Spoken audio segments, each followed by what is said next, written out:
Assalamu alaikum warahmatullahi wabarakatuh. We were discussing the chapter about Prophet Muhammad sallallahu alaihi wasallam part 2. In this we have read about the first pledge of Al-Aqaba and the second pledge of Al-Aqaba. After the second pledge of Al-Aqaba we have read that 75 people took a pledge to obey the principles of Allah and His messengers and even to fight in the way of Allah when duty calls. Now we will see what happens after that. Permission for Al-Hijr, the migration. After the second pledge, the Prophet ﷺ commanded Muslims to leave Makkah quickly and to make for Medina to join their Muslim brothers honorably called Al-Ansar, the helpers, by the Prophet himself. It was, however, not easy to migrate. The pagan Quraysh always interfered and did everything they could to stop them. But the Muslims were determined to leave Makkah at all costs. Some, like Abu Salama, had to go alone, leaving behind their wives, children, and virtually everything, while others, like Suhaib, had to part with their lifelong earnings.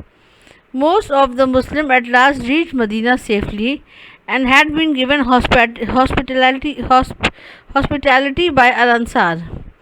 Among the Muslims who had so far migrated were Umar bin al-Khattab, Hamza, Zaid ibn Haritha, Talha, Abdul Rahman and Ibn Auf, Zubairiyah bin al-Awwam, Usama bin Affan and other companions of the Prophet Muhammad sallallahu alaihi wasallam.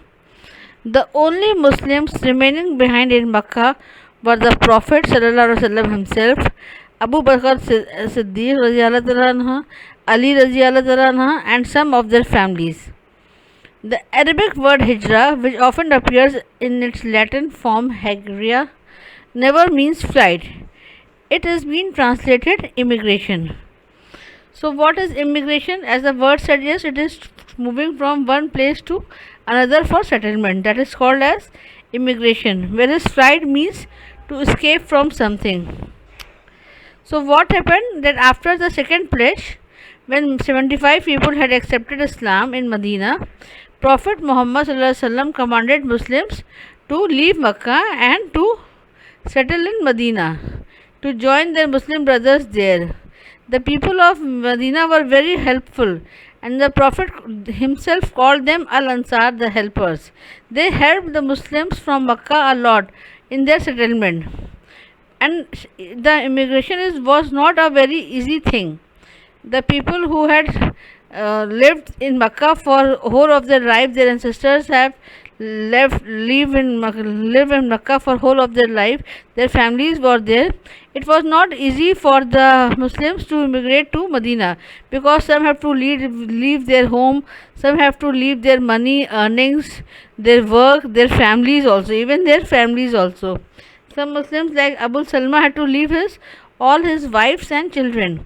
Some have to sacrifice all their earnings, lifelong earnings, just for the command of Prophet to leave Makkah and settle in Medina.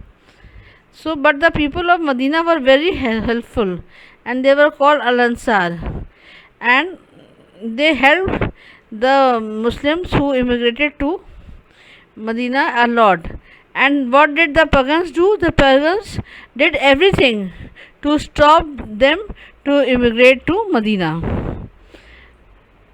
Now we will read further. Al-Hijra and Quraysh. After most of the companions had left, the Quraysh realized what had happened. They were alarmed. It soon occurred to them that the Messenger of Allah had built a base with a large number of adherents away from Makkah beyond their reach. So, as we have read in the previous paragraph, that most of the Muslims had left. Who were left were only the Prophet himself, Abu Bakr Siddiq and Ali and some family members. So now the Quraysh realized what had happened. They came to know that the Muslims had built a strong base in Medina, and there are many followers of the Prophet in Medina. So now what did they do? They thought of stopping the Prophet to immigrate to Medina. The Prophet ﷺ had been patiently waiting for Allah's command to arrive to him to immigrate. Abu Bakr Siddiq had also asked the Prophet to permit him to leave for Medina. But the Messenger of Allah had advised him not to be in a hurry. It may be that Allah would give you a companion, he said to Abu Bakr. Abu Bakr hoped that it would be no one else but the Prophet himself.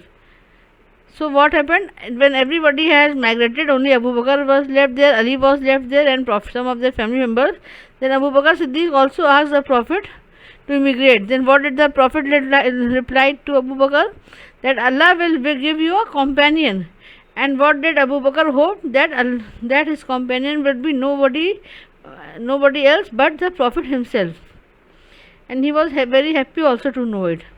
The Meccan pagans had grown suspicious that the Prophet was also ready to depart any time. This terrified them greatly.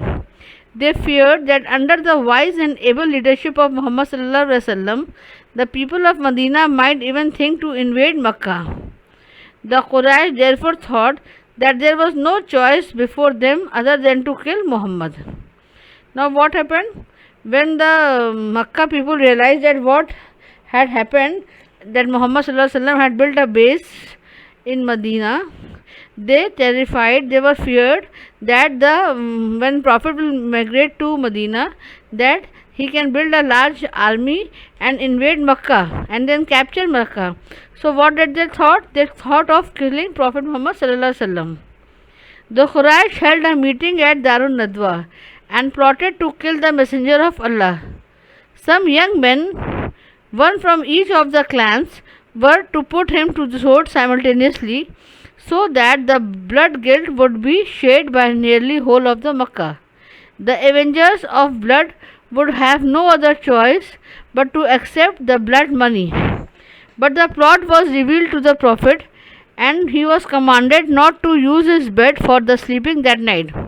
So what happened now? Now the people of the Quraysh, they held a meeting at Darun Nadwa and made a plot to kill the Messenger of Allah sallallahu alaihi wasallam. And they decided that not a single person will kill the Prophet, but one man from each tribe will simultaneously put a sword in to Muhammad sallallahu alaihi wasallam, so that blood guilt would be shared by whole of the Makkah. And then what the aggrieved people, the aggrieved family, had to accept money in lieu of the death of Muhammad sallallahu alaihi wasallam. His family had to accept blood money. It was the culture of the Makkans that when the guilt was more than 1%, then they have to offer money to the aggrieved person. But the plot was revealed to the Prophet, and he was commanded not to use his bed for sleeping that night. But Allah had planned something else. So Allah ordered the Prophet not to sleep on his bed that night, and the whole of the murder plot was revealed to the Prophet. Now what happened next? Ali in Prophet's bed. This you have read in the previous chapters also. Now again we will read the whole incident. Ali in the Prophet's bed. As the night set in, the assassins gathered at his door and lay in wait for the Prophet sallallahu alaihi wasallam. While they lay in wait outside, the Messenger of Allah sallallahu alaihi wasallam asked Ali radhiyallahu anhu to wrap himself in the Prophet's green handram mantle, for no harm would come to him from anywhere. He further advised Ali to stay back in Mecca till he had returned all those things of people that lay in the Prophet's trust. The way of Allah are wondrous. When he wants to save someone, no one can bring harm to him. As the killer waited outside, the Messenger of Allah sallallahu alaihi wasallam came out, picked up a handful of dust and threw it over their head. As he did so, the Prophet recited the beginning ayahs of Surah Al-Yasin. The Prophet left. Allah had taken away the sight of the assassins. Now what happened? In the night, when the people gathered around the house of the Prophet on the command of Allah, Prophet asked Ali Radhiyallahu anha to sleep in his bed, and also the Prophet offered his cloak, his green cloak, to Ali Radhiyallahu anhu, and Ali was also so firm in his belief in faith that he did not fear of death, but he accepted the command happily because he knew that Allah will save him. He was sure that Allah will save him. He had faith in Allah and his religion, so he did not fear death but accepted and obeyed everything what the Prophet said.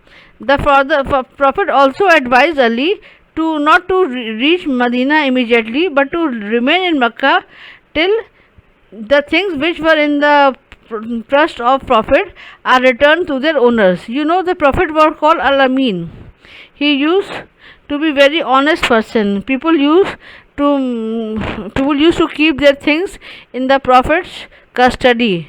So the Prophet also asked Ali to remain in Mecca till all the property which belonged to other people had been returned. The ways of Allah are wondrous. When He want to save someone, no one can bring any harm to him. So Allah, you know that when Allah want to do something, it happens. If He want to harm someone, that person will be harmed. If He want to save someone, that person will be saved. So Ali slept in the Prophet's bed, and Prophet quickly came out of the house, and the people did not recognize him. He threw a dust on their head, and the people were left behind. The Prophet recited Surah Al-Yasin and came out. Soon after the departure of the Messenger of Allah sallallahu alaihi wasallam, someone not belonging to them came along and asked, "What are you doing here?" They said. They were waiting for Muhammad. The man remarked, "May God confound you. He has already left." They peeped through a hole in the door and took Ali for Muhammad sallallahu alaihi wasallam. At daybreak, Ali rose from his bed, and all of them were put to shame. So now what happened? After the departure of Messenger of Allah sallallahu alaihi wasallam, a person came and asked the people who were gathered around his house that what were they doing there, and they replied that they were there to kill Prophet. Then that person told them that Prophet has already left. Why are you waiting here? Then again they saw in the room that someone is lying down. Then when the morning happened, then they saw it was Ali, not Prophet Muhammad sallallahu alaihi wasallam, and then they were ashamed because in spite of every their plan, they failed to kill Muhammad sallallahu alaihi wasallam. Why did they fail? Because Allah wanted to save him. So when Allah wanted to save someone, nobody can harm him. This is all for today's lecture.